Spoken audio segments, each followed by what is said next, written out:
പരിചയപ്പെടുത്താൻ പോകുന്നത് ഒരു 100 പേർക്ക് ഒരു നല്ല അടിപൊളി സൂപ്പർ ചിക്കൻ ബിരിയാണി എങ്ങനെ ഉണ്ടാക്കാൻ പറ്റും, അതും ചിലവ് കുറഞ്ഞ രീതിയിൽ സമയം കുറച്ച് എങ്ങനെ ഉണ്ടാക്കാൻ പറ്റുമെന്ന് നമുക്ക് നോക്കാം. അടുത്ത വീഡിയോയിലോട്ട് പോകാം.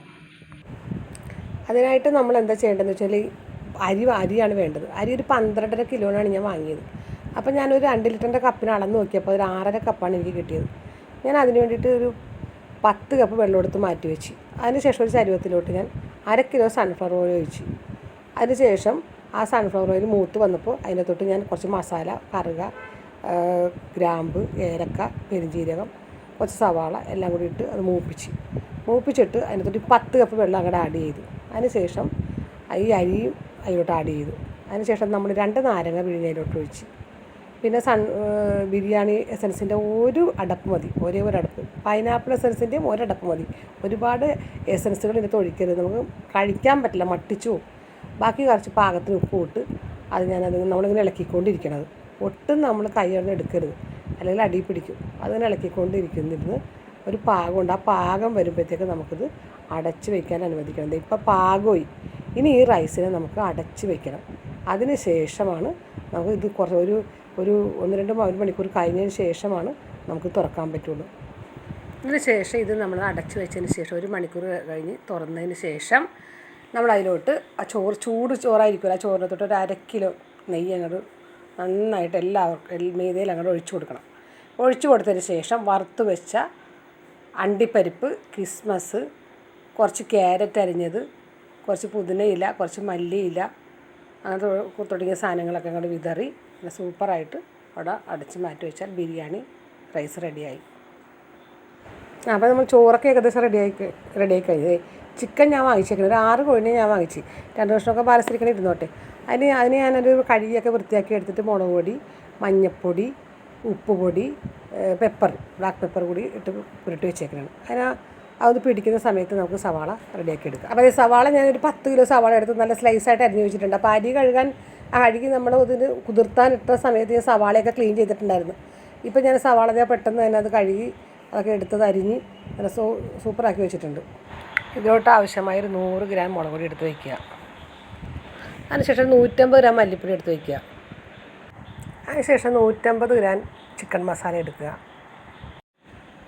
അതിനുശേഷം ഒരു 50 ഗ്രാം ബ്ലാക്ക് പെപ്പർ, കുരുമുളക് പൊടി എടുത്ത് വയ്ക്കുക.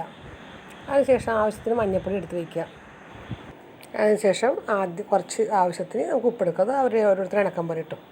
അതിനുശേഷം ആവശ്യത്തിന് ഉപ്പ് ചേർത്തതിന് ശേഷം വേപ്പിലെടുക്കുക. കുറച്ചെടുത്ത് വേപ്പിലൊടിച്ച് വെക്കുക. ആ വേപ്പിൽ ഞാനിവിടെ ഉതിർത്തി വെച്ചതിന് ശേഷം അതിൻ്റെ അരികിലായിട്ട് കുറച്ച് മല്ലിയിലയും കട്ട് ചെയ്ത് വെക്കുക. അതിനുശേഷം നമ്മൾ ഫസ്റ്റ് ടൈം എടുത്ത് വെച്ചാൽ മുളക് പൊടി, മല്ലിപ്പൊടി, മസാലപ്പൊടി, കുരുമുളക് പൊടി എല്ലാം കൂടി ഇട്ട് നമ്മൾ വേപ്പില, മല്ലിയില ഇതെല്ലാം കൂടി ഇട്ടിട്ട് ആഡ് ചെയ്ത് 2 തക്കാളിയും ചേർത്ത് നമ്മളിതിനകത്തോട്ട് നന്നായിട്ട് ഒന്ന് ബ്രൗൺ കളറാവുന്നവരെ മൂപ്പിച്ചതിന് ശേഷം നമ്മളിതിനകത്തോട്ട് ഒരു പാക്കറ്റ് പാല് ഇതിനകത്തോട്ട് കൊടുക്കുക. 1/2 ലിറ്റർ പാല് മതി. അത് പാക്കറ്റായാലും വേണ്ടിയില്ല, 1/2 ലിറ്റർ പാലിനകത്തോട്ട് ആഡ് ചെയ്ത് കൊടുക്കുക. അപ്പോൾ നമ്മൾ പാലൊഴിച്ച് കഴിഞ്ഞിട്ട് നമ്മൾ അതിൻ്റെ അകത്തോട്ട് ഈ മസാലപ്പൊടിയൊക്കെ നന്നായിട്ട് നല്ല മൂക്കാൻ വേണ്ടിയിട്ട് നന്നായിട്ട് ചട്ടകം വെച്ച് നല്ല അടിപൊളിയായിട്ട് ഇങ്ങനെ മറിച്ച് അങ്ങോട്ടും ഇങ്ങോട്ടും മറിച്ച് എണ്ണയിൽ മൂപ്പിച്ചുകൊണ്ടിരിക്കണം. നന്നായിട്ട് മൂപ്പിച്ചിട്ടുണ്ട്. അതിന് ശേഷം നമുക്കിങ്ങനെ വറുത്ത് വെച്ച ചിക്കൻ അതിലോട്ട് ചൊരിയണം. നല്ല മൊരിഞ്ഞ് വരുമ്പോൾ അതിലോട്ട് വറുത്ത് വെച്ച ചിക്കൻ അതിലോട്ട് ചൊരിഞ്ഞ് നല്ല അടിപൊളിയായിട്ട് അത് കുറച്ചും കൂടി നല്ല ഭംഗിയായിട്ട് എല്ലാ ചിക്കൻ കഷ്ണത്തിലോട്ട് പിടിക്കത്തക്ക രീതിയിൽ നമ്മളത് ഇങ്ങനെ ചട്ടകം കൊണ്ട് ഇങ്ങനെ അതിലോട്ട് ഇളക്കി മറിച്ചുകൊണ്ടിരിക്കണം. നന്നായിട്ട് മറിക്കണം. വെള്ളം ഒട്ടും ചേർക്കരുത്. വെള്ളം ഒട്ടും ചേർക്കാണ്ട് ഇങ്ങനെ നന്നായിട്ട് വരട്ടി നല്ല സൂപ്പറായിട്ട് ഇങ്ങനെ ഇളക്കിക്കൊണ്ടിരിക്കണം. നന്നായിട്ട് ഇളക്കി മറിച്ച് കഴിയുമ്പോൾ ഇത് നല്ല ഇപ്പോൾ ഡ്രൈ ആയിട്ടാണ് നമുക്ക് വന്നുകൊണ്ടിരിക്കുന്നത്. അപ്പോൾ ഡ്രൈ ആയിട്ട് വരുമ്പോൾ നമുക്ക് അതിനകത്ത് കുറച്ച് ഗ്രേവി വേണമെന്നുണ്ടെങ്കിൽ ആ കുറച്ച് പാലും വെള്ളവും കൂടി നമുക്ക് അതിൻ്റെ തൊട്ട് ആഡ് ചെയ്ത് കൊടുക്കുക. കുറച്ച് പാലത്തിൽ വെള്ളം കൂടി ചേർത്തിട്ട് ആഡ് ചെയ്ത് കൊടുത്തിട്ട് അത് ഒഴിച്ച് നല്ല വൃത്തിയാക്കി നമുക്കിങ്ങനെ എടുക്കണം. കുറച്ച് നേരം നമ്മളങ്ങനെ നിർത്താണ്ട് ചട്ടകം കൊണ്ടിങ്ങനെ അതിനെ ഇളക്കിക്കൊണ്ടിരിക്കണം. അല്ലെങ്കിൽ നമുക്കത് പിന്നെയും ബുദ്ധിമുട്ട് വരും.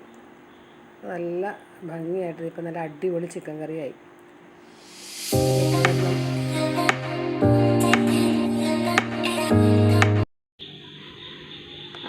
എല്ലാം കണ്ടല്ലോ, ഞാൻ ബിരിയാണി ഉണ്ടാക്കുന്നതും ചിക്കൻ കറി ഉണ്ടാക്കുന്നതൊക്കെ നിങ്ങൾ കണ്ടല്ലോ.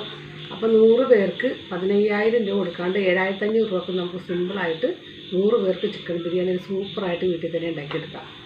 അതുകൊണ്ട് നിങ്ങളിതൊക്കെ എല്ലാം ശ്രദ്ധാപൂർവ്വം കണ്ടതിന് ശേഷം വീണ്ടും ഫംഗ്ഷൻ വരുമ്പോൾ ഇതൊന്ന് വീട്ടിൽ റെഡിയാക്കാൻ നോക്കും. എന്തെങ്കിലും സംശയം ഉണ്ടെങ്കിൽ കമൻറ്റ് ബോക്സിൽ ഇടുക. ഓക്കെ.